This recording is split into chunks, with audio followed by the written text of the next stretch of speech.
సుమతి పూజారి గారు చెప్పిన విధంగానే పూజకు అన్ని ఏర్పాట్లు చేస్తుంది. రాము సీతను పూజా మందిరం దగ్గరకు తీసుకువస్తుంది. ఏంటత్తమ్మా ఇదంతా అని సీత అడుగుతూ ఉంటుంది. మీరు మమ్మల్ని ఇక్కడికి ఎందుకు తీసుకువచ్చారు అని రాము అడుగుతూ ఉంటాడు. చెప్తాను బాబు అని సుమతి చెప్తూ ఉంటుంది.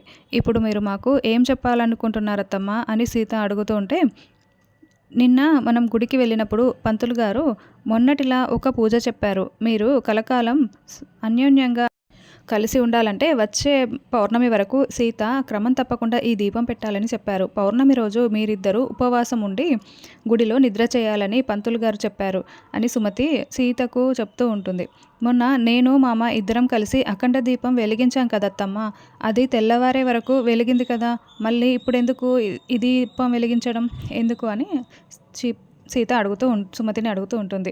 దీపం కొండెక్కడం, సీతకు తెలియకుండా సుమతి దీపం వెలిగించడం ఇదంతా కూడా గుర్తు తెచ్చుకుంటూ ఉంటుంది.